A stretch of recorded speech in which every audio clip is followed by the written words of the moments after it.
అందుకే ఇతన్ని హిందూ ముసుగులో ఉన్న ఒక హిందూ వ్యతిరేకి అని నేను చెప్పేది. ఉమ్, అతను భగవద్గీత గురించి మాట్లాడాడు. భగవద్గీతలో ఏం చెప్పాడో నీకు అదే చేయాలని ఇప్పుడు అవసరమైతే ఫత్వా వస్తుంది. ఉమ్, భగవద్గీతలో ధర్మానికి వ్యతిరేకంగా పనిచేసే వాళ్ళు దైవద్రోహుల్ని ఏ విధంగా చేయమని శ్రీకృష్ణ పరమాత్ముడు ఈ భారతదేశంలో ఉన్న ప్రతి ఒక్క హిందూకి, భారతదేశం మాత్రమే కాదు ప్రపంచంలో ఉన్న ప్రతి ఒక్క హిందూకి బోధించాడో అదే నీకు వర్తిస్తుంది. నువ్వు దైవద్రోహం చేసావు, నువ్వు దైవద్రోహం చేసిన వాడికి ఎటువంటి శిక్ష పడాలో నీకు అటువంటి శిక్ష పడుతుంది. గరుడ పురాణం ప్రకారం నీకు దైవదూషణ చేసినందుకు నీకు ఎటువంటి శిక్ష పడాలో నీకు అటువంటి శిక్ష పడుతుంది. ఈ లోపే నీకు కనుక పోలీసులు కానీ లేదంటే మహిళా కమిషన్లు కానీ చక్కగా చర్యలు తీసుకుంటే కనుక నువ్వు అదృష్టవంతుడివి. లేదంటే కనుక హిందువులు వాళ్ళ చేతుల్లోకి చట్టాన్ని తీసుకుంటే, ఇక్కడ ఇండియాలో మాత్రమే కాదు, ఇండియాలో ఉన్న చట్టాల గురించి నేను మాట్లాడుతున్నా. నువ్వు ప్రపంచంలో ఎక్కడున్నా సరే, నువ్వు ఇండియాకి రావు, మాకు ఆ విషయం తెలుసు. నువ్వు ప్రపంచంలో ఎక్కడున్నా సరే నీకు ఎదురుపడిన ఒక నిజాయితీ గల హిందువు ఖచ్చితంగా ఆ తత్వాన్ని అమలు చేస్తాడు. అప్పుడు నీ పరిస్థితి ఏంటి? కాబట్టి ఒళ్ళు దగ్గర పెట్టుకుని మాట్లాడాలి. అమ్మవార్ల గురించి మాట్లాడేటప్పుడు, సీతమ్మ తల్లి లాంటి వాళ్ళని మహాపతివ్రతల గురించి మాట్లాడేటప్పుడు ఒళ్ళు దగ్గర పెట్టుకుని మాట్లాడాలి. ఒళ్ళు దగ్గర పెట్టుకుని మాట్లాడకపోతే చట్టాలు అటువంటి వాళ్ళ మీద చర్యలు తీసుకోవాలి. చట్టాలు కూడా చర్యలు తీసుకోకుండా సెక్యులర్ ప్రభుత్వాలని చెప్పుకుంటూ మైనారిటీ అపీస్మెంట్ పాలసీలు ఇలాంటి వాళ్ళ విషయంలో కూడా మేము పాటిస్తామంటే అప్పుడు మా ధర్మం ఏం చెప్పిందో ఆ ధర్మం ప్రకారం మేము నడుస్తాం. ధర్మం ఒకసారి తెలియని వాళ్ళు ఎవరైనా ఉంటే కనుక ఒకసారి భగవద్గీత చదువుకోండి. భీష్మాచార్యుడిని ఏం చేయమని చెప్పాడు శ్రీకృష్ణ భగవానుడు? అర్జునుడికి ఏం చెప్పాడు? భీష్మాచార్యుడు సొంత తాత అయినా సరే ఏం చేయమని చెప్పాడు? ఇతను నేను హిందువునని చెప్పుకున్నాడు. హిందువునని చెప్పుకున్నా సరే, హిందువు సొంతంగా హిందువు అయినా సరే, నువ్వు సీతమ్మ వారి మీద ఆ మాట మాట్లాడిన తర్వాత నీకు భగవానుడు శ్రీకృష్ణుడు ఏం చెప్పాడో నీకు ఆ శిక్ష పడవలసిందే. దీనిపైన దానికి ఎవ్వరూ ఆపలేరు. సార్ చెప్పండి, అంటే హిందూ సంఘాలు కానివ్వండి, ఇప్పుడు హిందూ సంఘాలు మాత్రమే రెస్పాండ్ అవుతున్నాయి అంటే ప్రభుత్వం నుంచి కానివ్వండి, అటు పొలిటికల్గా కానివ్వండి, ఇప్పుడు శివాజీ గారు చేసిన వ్యాఖ్యలపైన ప్రతి ఒక్కళ్ళు రెస్పాండ్ అయ్యారు, ప్రతి ఒక్కళ్ళు దాన్ని చాలా వైరల్ చేశారు. మరి అన్వేషణ ఇంత ఘాటు వ్యాఖ్యలు, ఇంత వల్గర్ వ్యాఖ్యలు చేసినప్పుడు అసలు ఎటువంటి శిక్షలు ఈయనకి పడితే బెటర్ అనుకుంటున్నారు? అసలు హిందూ సంఘాలు ఎటువంటి యాక్షన్ తీసుకోవాలి అని అనుకుంటున్నారు? చట్టాల ప్రకారం ఎటువంటి శిక్షలు ఉంటే అటువంటి శిక్షలు అయింది. మేము ఈ శిక్ష ఆ శిక్ష అని ప్రభుత్వాలకు మేము చెప్పాము. మీరు రాసుకున్న చట్టాలు ఉన్నాయి. మా సనాతన ధర్మం ప్రకారం అయితే ఈ చట్టాలన్నీ రాయకముందే, అసలు వేరే వేరే ధర్మాలన్నీ రాయకముందే మేము రాసుకున్న మా చట్టాలు ఉన్నాయి.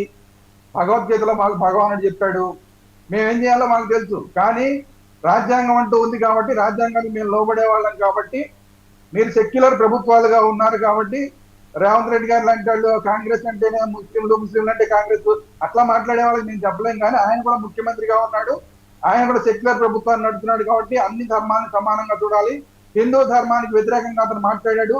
మహాపతివ్రతల గురించి అతను ఇష్టం వచ్చినట్లు మాట్లాడాడు. వాళ్ళకి రేపులు జరిగినాయని మాట్లాడాడు. ఇది ఎట్టి పరిస్థితుల్లోనూ హిందువులు క్షమించే విషయం కాదు. కాబట్టి ఇమీడియట్ గా అతని మీద తెలంగాణ రాష్ట్ర ప్రభుత్వం అలాగే ఆంధ్రప్రదేశ్ రాష్ట్ర ప్రభుత్వం కూడా చర్యలు తీసుకోవాలి. ఇక్కడ మా పవన్ కళ్యాణ్ గారు ఉప ముఖ్యమంత్రి ఆంధ్రప్రదేశ్ లో సనాతన ధర్మం గురించి ఆయన మాట్లాడతారు. మరి సీతామాత గురించి అంత దారుణంగా మాట్లాడితే ఆయన తిరిగి మాట్లాడితే దాని మీద మాట్లాడరేమి? పవన్ కళ్యాణ్ గారు అన్నగారు నాగబాబు గారు మహిళల గురించి అంత అద్భుతంగా స్పీచ్ ఇచ్చారు, వీడియో రిలీజ్ చేశారు. మాకు అందరికి సంతోషం. మీరు శివాజీని అన్నారా, శివాజీని అనకపోయినా అది మాకు సంబంధం లేదు. కానీ మహిళల కోసం మీరు గొంతెత్తారు, చాలా సంతోషం. మరి ఇప్పుడు మీరు గొంతెత్తరే, శివాజీని లకారాలతో తిడితే మీరు గొంతెత్తరేమి?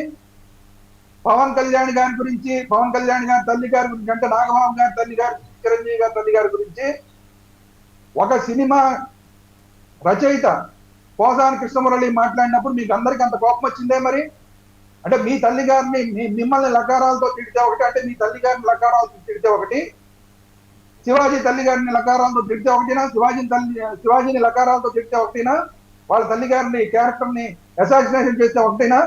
దీని మీద నాగబాబు గారు ఏం వీడియో రిలీజ్ చేయలేదు కానీ ఇది మేము నాగబాబు గారిని డిమాండ్ చేస్తున్నాం. మాట్లాడండి, ఇప్పుడు మీరు మాట్లాడండి. చాలా అసభ్యంగా, అంటే ఎవరు ఆడవాళ్ళు ఎవరు కూడా వినడానికి వీల్లేని పదాలన్నీ ఆయన వాడాడు. చాలా అసహ్యంగా అనిపించింది. అంటే ఆ వీడియో విన్న 1 minute కూడా మాకు వినాలి చూడాలని కూడా అనిపించలేదు. ఆడవాళ్ళకి సంబంధించి అంత పచ్చి బూతులు తిట్టాల్సిన అవసరం అయితే లేదు. అలానే ఇండియాని చీప్గా తీసి పడేశాడు, అక్కడ తినడానికి ఫుడ్ ఉండదు అని మాట్లాడాడు. హిందువులందరూ రేపులు చేస్తున్నారు అని చెప్పి మాట్లాడాడు. అంటే ఇక్కడ ఇండియాలో జరిగే రేపులన్నిటికీ కారణం హిందువులే అని మాట్లాడడాన్ని కూడా మనం చాలా ఇదిగానే చూడాలి. ఆయన పర్టికులర్గా టార్గెట్ చేసి మాట్లాడినట్టుగా కూడా ఈ వ్యాఖ్యలన్నీ చేశాడు. ఇదంతా కూడా బయట దేశాల నుంచి అతనికి ఫండింగ్ వస్తుందేమో అని మాకు అనుమానంగా ఉంది. అనేక దేశాల నుంచి రకరకాల ఫండింగ్స్ తీవ్రవాదులకు వస్తున్నాయి హిందువుల మీద దాడులు చేయడానికి ఈ దేశంలో. ఆ విషయాలు అందరికీ తెలుసు. మరి ఇతనికి కూడా అలాంటి ఫండింగ్ ఏమైనా వస్తుందా? దీని మీద కూడా ఎంక్వైరీ చేయాలి. కేంద్ర ప్రభుత్వం దీని మీద కూడా ఎంక్వైరీ చేయాలి. ఎందుకని ఇతను సనాతన ధర్మం మీద దాడి చేస్తున్నాడు? ఒక పక్కనేమో మళ్ళీ ఇతనే మళ్ళీ కొన్ని హిందుత్వానికి సంబంధించిన కొన్ని వీడియోలు పెడతాడు. వీడికి అసలు ఓ అంటే డమ్ తెలియదు. పురాణాల గురించి, వేదాల గురించి, వీటన్నిటి గురించి, దేని గురించి తెలియదు. మహాభారతం గురించి వీడియో పెట్టేస్తాడు, రామాయణం గురించి వీడియో పెట్టేస్తాడు. అంటే మోసం చేసే కార్యక్రమం, హిందువులు మోసం చేసే కార్యక్రమం క్రిస్టల్ క్లియర్ గా ఇతను చేస్తున్నాడు. ఓ పక్కనేమో హిందువులకు సంబంధించిన పురాణాలు, ఇతిహాసాల మీద వీడియోలు పెడుతూ, రెండో పక్కనేమో సీతమ్మ వారిని, మిగతా వాళ్ళని ఏమో దూషణలు చేస్తూ వాళ్ళు రేపులకు గురయ్యని చెప్తూ, హిందువులందరూ రేపిస్టులు అని చెప్తూ ఇతను ద్వంద్వ వైఖరి అవలంబిస్తున్నాడు. అన్నిటికన్నా ముఖ్యంగా చేయాల్సింది, ఇప్పుడు అందరూ చేయవలసింది ఏంటంటే ప్రభుత్వాలు తీసుకునే చర్యలు ప్రభుత్వాలు ఎట్టి పరిస్థితుల్లో తీసుకోవాలని డిమాండ్ చేస్తాం. వాళ్ళు తీసుకుంటారా సరే, లేదంటే మేము ఫత్వా జారీ చేస్తాం, అది వేరే విషయం. కానీ ఇప్పుడు అతను ఏ ఛానల్స్ చూసుకుని మిడిసిపడుతున్నాడో ఆ ఛానల్స్ చూసే వాళ్ళందరూ కూడా ఆ ఛానల్స్ రిపోర్ట్ కొట్టండి. నా అన్వేషణ ఛానల్ కానీ, ప్రపంచ యాంత్రికుడి ఛానల్ కానీ ఏమైతే ఉన్నాయో వాటి మీద సోషల్ మీడియాలో అందరూ రిపోర్ట్ కొట్టండి. ఆల్రెడీ ఇప్పటికీ ఒక 80,000 మంది వరకు ఇప్పుడు నా అన్వేషణ ఛానల్ని అన్సబ్స్క్రైబ్ చేశారు హిందువులందరూ కూడా. ఇది ఒక పెద్ద గుణపాఠం అనే చెప్పాలి. ఎందుకంటే హిందువులందరికీ కూడా ఇది చాలా హార్ట్ బ్రేకింగ్ న్యూస్. కాబట్టి హిందువులు ఆల్మోస్ట్ చాలా మంది న్యూస్ తెలిసిన వాళ్ళందరూ కూడా 80,000కి పైగా అన్సబ్స్క్రైబ్ చేశారు. మిగతా వాళ్ళు కూడా చేసి వీడియోలు చూడడం ఆపేస్తే అసలు వాడి పరిస్థితి ఏంటి, అసలు ఎందుకు పనికి రాకుండా పోతాడు? హిందువులు చూసే వ్యూస్ వల్ల, వీళ్ళు కొట్టే లైకుల వల్ల డబ్బులు సంపాదించుకుంటూ ఉన్నాడు ఇన్ని రోజులు. ఏదైనా వీడియో చేసిన లైక్ కొట్టండి, వ్యూవర్షిప్ ఇంపార్టెంట్, ఇంతమంది ఫాలోవర్స్ రావాలి అని చెప్పి లిటరలీ అడుక్కున్న లైవ్లో అడుక్కున్న వీడియోస్ కూడా ఆయన ఛానల్లో ఉన్నాయి. దీనికి పనిష్మెంట్గానే కరెక్ట్గా హిందువులందరూ కూడా అన్సబ్స్క్రైబ్ చేయడం కూడా ఒక గొప్ప విషయం అనే చెప్పుకోవాలి సార్. మీరు అన్నట్టు మిగతా వాళ్ళు కూడా ఎంతవరకు స్పందిస్తారు అనే దానిపైన ఇది డిపెండ్ అయి ఉంటుంది. ఇది మాత్రం సరిపోదండి, 80,000 కాదు. అతని ఛానల్లో ఉన్న ఆఖరి హిందువు కూడా దాన్ని సబ్స్క్రైబ్ చేయాలి. ఆ ఛానల్లో ఉన్న వీడియోలకి డిస్లైక్ కొట్టాలి. అట్ ది సేమ్ టైం ఆ ఛానల్స్ మీద రిపోర్ట్ కొట్టండి. ఇది అన్నిటికన్నా ఇంపార్టెంట్. అందరూ కలిసి రిపోర్ట్ కొడితే ఆ ఛానల్స్ 2 నిమిషాల్లో ఎగిరిపోతాయి. అతనికి 2 ఛానల్స్ ఉంటే ముందు 3 ఛానల్స్ ఉంటాయి. వాటన్నిటి మీద కూడా వరుస పెట్టి హిందువులందరూ రిపోర్ట్ కొట్టండి. రిపోర్ట్ కొడితే ఇమీడియట్ గా ఛానల్స్ అన్ని ఎగిరిపోతాయి. అప్పుడే వాడికి బుద్ధి వస్తుంది. ఆ తర్వాత ఎడిదిరిగి చట్టం చర్యలు తీసుకుంటుంది. చట్టం చర్యలు తీసుకోకపోతే, ఈ 2 రాష్ట్రాల డీజీపీలు చర్యలు తీసుకోకపోతే, ఈ 2 రాష్ట్రాల మహిళా కమిషన్లు చర్యలు తీసుకోకపోతే అప్పుడు మేము ఖచ్చితంగా ఫత్వా జారీ చేస్తాం. హిందూ ఫత్వాని ఖచ్చితంగా జారీ చేస్తాం. ఆ తర్వాత అతను తప్పించుకోలేడు సార్. అంటే ఎప్పుడు ఫారెన్ కంట్రీలు తిరుగుతూ అక్కడ వీడియోలు, ఆ బికినీలు, బీచ్లు అనుకుంటా వల్గర్గా మాట్లాడుతూ వీడియోలు పెడుతూ అన్ని దేశాలు తిరుగుతాడు. ఇండియాలో ఉండడు కాబట్టి ఆయన పట్టుకోవడం కష్టం. అంటే వేరే కంట్రీస్ ఎక్కడున్నాడో తెలియనప్పుడు కొంచెం పోలీసులు క్యాచ్ చేయడం కష్టం కాబట్టి ఏది పడితే అది మాట్లాడొచ్చు. ఇప్పుడున్న కాంట్రవర్సీని ఇంకొంచెం పెద్దది చేయొచ్చు అని చెప్పి ఆయన మాట్లాడిన సందర్భం కూడా మనకి కనిపిస్తుంది. అంటే ఇండియా వస్తే కదా అసలు మీరు ఫస్ట్ యాక్షన్ తీసుకోవడానికి అనే ధీమా కూడా ఆయనలో కనిపిస్తుంది. అందుకనే మేము చెప్తున్నామండి, వాడు ప్రపంచంలో ఎక్కడున్న, ప్రపంచంలో అన్ని చోట్ల హిందువులు ఉన్నారు. వాడు హిందూ ఇక్కడ ఇండియా చట్టాలను తప్పించుకోవచ్చేమో కానీ మా నుంచి తప్పించుకోలేడు. ప్రపంచంలో మొత్తం ప్రపంచం అంతా కూడా హిందువులు ఉన్నారు. నిజమైన హిందూ ప్రతివాడు కూడా అతనికి బుద్ధి చెప్తాడు. రెండవది, ఇప్పుడు దాకా పోలీసులు అతనికి ఎందుకు రెడ్ కార్నర్ నోటీస్ జారీ చేయలేదు? రెడ్ కార్నర్ నోటీస్ జారీ చేయొచ్చు కదా. అతనికి ఉన్న పాస్పోర్ట్లన్నింటినీ వాటన్నిటిని కూడా క్యాన్సిల్ చేయొచ్చు కదా. ఎందుకని క్యాన్సిల్ చేయట్లేదు?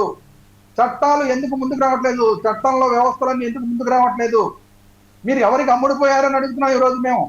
హిందువుల మీద ఇంత దారుణంగా మాట్లాడుతుంటే, ఒక వీడియోలో మీ సీతమ్మ వారి మీద ఇంత దారుణంగా మాట్లాడుతుంటే తెలంగాణ ముఖ్యమంత్రి రేవంత్ రెడ్డి గారు ఏం చేస్తున్నారు? లేదంటే చంద్రబాబు నాయుడు గారు ఏం చేస్తున్నారు? ఎక్కడ బిజీగా ఉన్నారు మీరు? మెజారిటీగా ఉన్న హిందువులు 2 రాష్ట్రాల్లో ఇంత అవమానాలకు గురవుతుంటే మీకు మాకన్నా ఎక్కువైపోయినాయి మీ రాజకీయాలు. ఏం చేస్తున్నారు మీరు? ఇమ్మీడియట్ గా అతని యొక్క పాస్పోర్ట్లన్నీ రద్దు చేయించండి, అతని వీసాలన్నీ రద్దు చేయించండి, మీరు అతని మీద రెడ్ కార్నర్ నోటీసులు జారీ చేయండి. ఏమి ఈ మాత్రం చేయలేరా మీరు? ఈ మాత్రం మీరు చేయకపోతే మీరు మాకు అవసరం లేదు, రేవంత్ రెడ్డి గారు మాకు అవసరం లేదు, చంద్రబాబు నాయుడు గారు మాకు అవసరం లేదు. మీరు మా కోసం పనిచేస్తారు, మిమ్మల్ని అరెస్ట్ చేసుకున్నాం. మాకు ఇంత అవమానాలు జరుగుతుంటే, మా సీతమ్మ వారికి ఇంత అవమానాలు జరుగుతుంటే మీరు కళ్ళు మూసుకుని కూర్చుంటారా? పవన్ కళ్యాణ్ గారు మాట్లాడకుండా కూర్చుంటారా? నాగబాబు గారు ఏదో పిచ్చి పిచ్చి వీడియోలు పెడుతూ ఇలాంటి వీడియోలు ఇలాంటి వాళ్ళ మీద మాట్లాడరా? మాకు కడుపు రగిలిపోతుంది వీళ్ళందరినీ చూస్తుంటే. ప్రకాష్ రాజ్ లాంటి వాడిని అసలు అలాగే పట్టించుకోగల. నాగబాబు గారు ఎందుకు రిలీజ్ చేయలేదు ఇంకా వీడియో?